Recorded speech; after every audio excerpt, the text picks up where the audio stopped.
연개 소문의 집안은 신흥 귀족으로 군사관계 일을 책임지는 무인 집안이었습니다. 그의 아버지 동부대인은 고구려 최고위직인 대대로였습니다.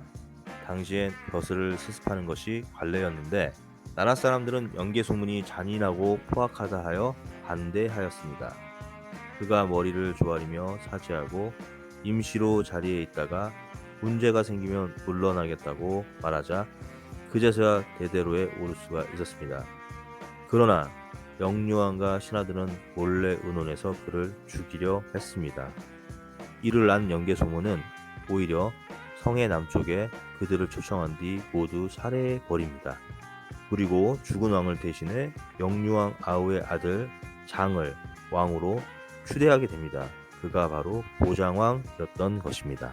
삼국사기는 고구려의 마지막 실력자 연개소문이 권력을 장악하는 경위를 위와 같이 설명을 하고 있습니다. 삼국사기는 연개소문이 주위의 미움과 반대를 받은 것을 오직 그의 잔인함과 성격 때문이라고 말하고 있습니다. 그러나 이는 고구려의 복잡한 상황을 고려하지 않고 당시 고구려와 대립하고 있던 당의 시각이 반영된 기록에만 전적으로 의존한 역사 왜곡입니다. 단재 신채호는 연개소문은 4000년 한국사에서 첫째로 꼽힐 수 있는 영웅이라며 그를 높이 평가한 바 있습니다. 어떤 이유였을까요? 연개소문의 쿠데타는 바로 영유왕을 비롯한 실세 귀족들의 당에 대한 굴욕적인 태도를 배경으로 한 것이었기 때문입니다. 영유왕은 당의 위협에 굴복해 제위 12년에 국가 기밀이라고 할 수 있는 봉욕도를 보냈고 14년에는 수하의 전쟁에서 승리한 후 세운 전승기념탑 경관을 헐어버렸습니다. 게다가 제위 23년에는 세자 환권을 보내 조공하기도 했습니다. 이는 명백히 당의 속국임을 선언하는 외교 태도로 고구려 중심의 천하관을 보수하는 당대 지주파 혹은 대당 강경파의 입장에서는 도저히 받아들일 수 없는 외교 노선이었습니다. 이렇게 합치될 수 없는 노선의 충돌이 바로 연개소문의 단문 쿠데타였던 것입니다. 쿠데타 이후 최고위직인 망리지에 오른 연개소문은 당해에 대해 유화책을 쓰면서 다른 한편은 전쟁을 착실히 준비해 왔습니다. 645년 당태종은 직접 100만 대군을 이끌고 침략해 왔습니다. 전쟁 초기 당태종은 6월 안시성에 도착했습니다. 그러나 80일간의 안시성 정투 끝에 당태종은 안시성 성주 양만춘에게 치욕스러운 완패를 당하게 됩니다. 2년 후인 647년에도 이세직 등을 시켜 다시 공략에 나섰지만 실패하고 말았습니다. 당태종은 이 패배 뒤 649년 고구려 정벌 중지를 유언으로 남기고 죽음을 맞이하게 됩니다. 그는 고구려 정벌을 두고두고 후회했다고 합니다.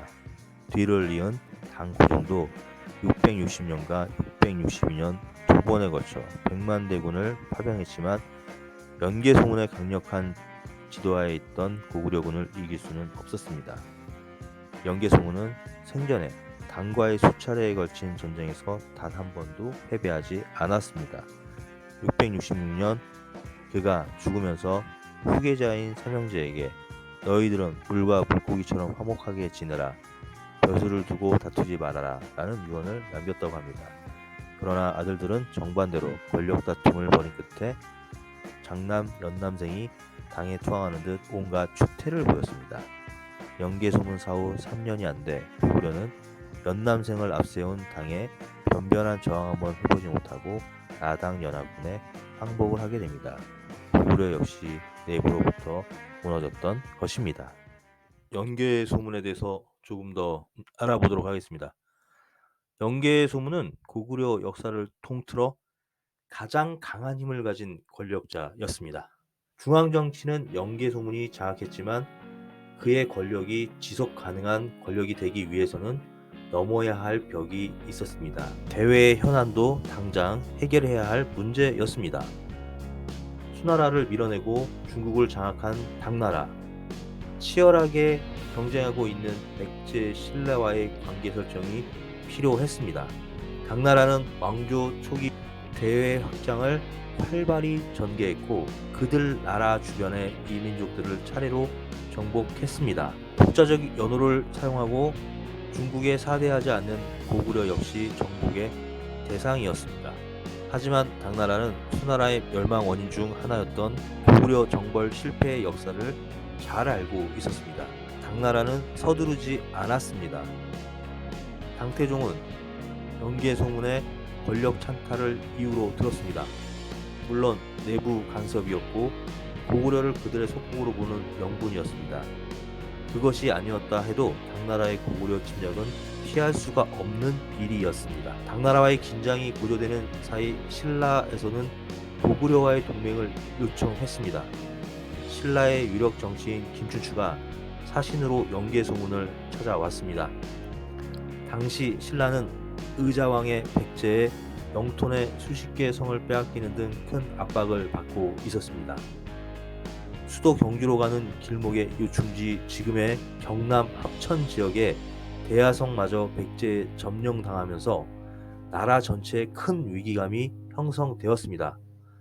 만약 백제와 고구려가 연합해서 신라를 압박한다면 신라는 국가 존립의 위기로 이어질 수 있었습니다. 김춘추는 먼저 움직여 고구려 실력자 영계소문을 만납니다. 김춘추는 신라와 고구려가 연합해 백제를 공격하기를 청했습니다. 김춘추는 대하성 전투에서 그의 사위와 딸이 백제군에 전사하는 아픔이 있었고 백제에 대한 원한이 매우 컸습니다.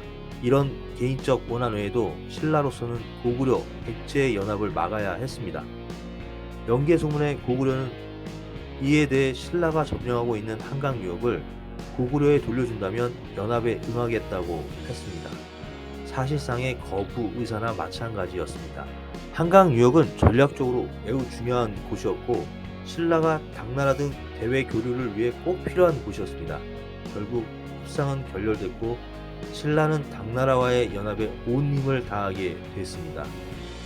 당나라와의 전쟁이 불가피한 상황에서 신라와의 연합은 후방의 안전을 도모할 수 있는 일이기도 했습니다. 신라와의 연합이 안전을 도모할 수 있다는 확신을 가지지 못했을 가능성도 큽니다. 대신 고구려는 신라를 강하게 압박하던 백제와 연합해 신라가 장악한 한강 유역을 공격하게 됩니다. 백제 역시 고구려와의 관계가 원만하지 않았지만 양국의 이해가 맞아떨어진 상황이었습니다.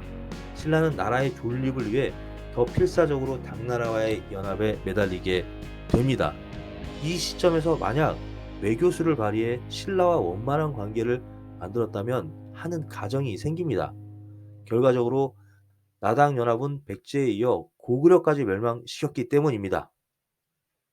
이 연합으로 고구려는 북쪽과 남쪽에서 적을 맞이하게 된 것입니다. 고구려로서는 백제의 멸망을 고려하지 않았을 것으로 보입니다. 신라를 궁지에 몰아넣었던 백제가 그렇게 쉽게 멸망할 것이라는 예상을 하기는 어려운 상황이었습니다.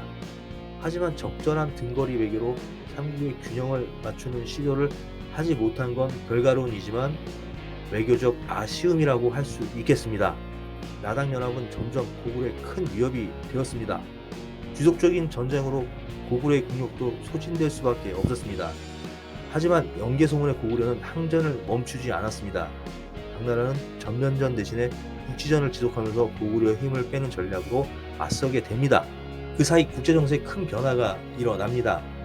660년 나당연합군은 백제를 침공했고 백제는 나당연합군에 멸망당하게 됩니다.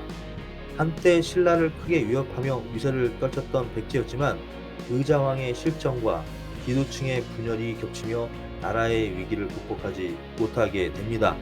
백제의 멸망은 고구려에게는 외교적 고립으로 이어지게 됩니다. 고구려는 당나라와 신라의 침략을 모두 대비해야 하는 상황이 되어버리게 된 것입니다. 당나라는 백제를 멸망시킬 때 활용했던 대규모 상륙전을 고구려 침략에도 적용합니다. 강력한 요동 방어선을 돌파하기보다는 대군을 고구려 수도 평양성으로 상륙시켜 도성을 장악하는 전략을 쓰게 됩니다. 이 대규모 삼육전은 660년 2차 고구려 당나라 전쟁에서 현실이 됩니다.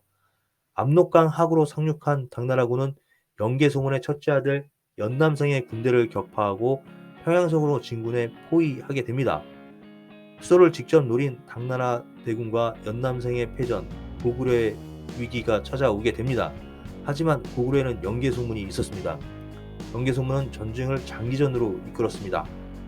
당나라군은 장기전에 대비하지 못했고 보급에 큰 어려움이 발생하게 됩니다. 여기에 혹독한 추위가 닥쳐오게 됩니다. 당나라군에게 고구려군과 추위라는 또 다른 적이 생기게 됩니다. 영계소문은 한편으로 당나라 내 이민족과 교류하며 그들의 거병을 유도했습니다. 대군이 고구려의 발이 묶인 상황에서 이민족의 반란은 당나라에게 큰 위기였습니다. 고구려 침략군 상당수가 급히 철수했고 남아있는 부대는 고구려의 반격에 전멸을 하게 됩니다. 당나라 전쟁을 고구려의 승리로 이끌게 만듭니다. 이후에도 당나라는 지속적으로 고구려를 침공했지만 성과가 없었습니다. 그만큼 고구려는 강했고 끈질겼습니다. 당나라는 고구려를 정복할 수 없는 존재로 인정하고 화해의 손짓을 내밀기도 했습니다. 이렇게 고구려의 역사는 계속 이어지는 듯 보였습니다. 하지만 666년 영계소문이 사망하면서 고구려의 아문이 드리워지게 됩니다. 절대 권력자의 사망은 필연적으로 내부 권력 투쟁으로 일어나게 됩니다. 고구려도 마찬가지였습니다. 영계소문은 그의 권력을 자신과 가족들이 독점하도록 했습니다. 이런 권력의 독점은 권력을 지키는 데 유용했지만 내부적 불만을 가중시키고 정치 상황 변동 시 큰 혼란을 불러올 수 있었습니다. 결국 중국과 당당히 맞서며 만주 지역을 호령하던 700년 역사의 고구려는 그렇게 역사 속으로 사라지게 됩니다. 그 멸망이 지도층의 내분이었다는 점이 정말 안타깝습니다. 이를 두고 영계소문의 독재 정치가 이런 내분의 원인이 되었다는 비판이 제기가 됩니다. 그의 사후 지도층의 내분은 삼형제의 대립이기도 했지만 억눌린 불만의 표출이기도 했습니다. 삼형제의 분란이 없었다 해도 영계소문 세력에 반대하는 세력들과의 대립이 일어날 수 있었습니다. 결국 영계소문은 두 차례 고구려 당나라 전쟁을 승리로 이끈 영웅이기도 했지만 고구려의 멸망을 불러온 원흉이라는 비판을 함께 받을 수밖에 없게 됩니다.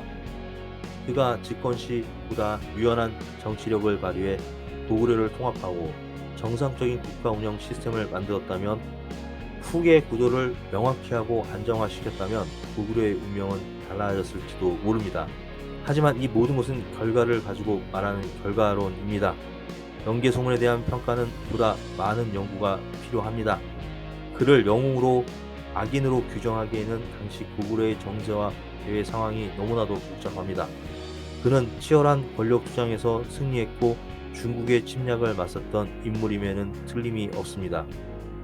앞으로 고구려 역사가 보다 체계적이고 상세히 이루어져 영계소문의 평가가 많이 나오기를 간절히 기도해 봅니다.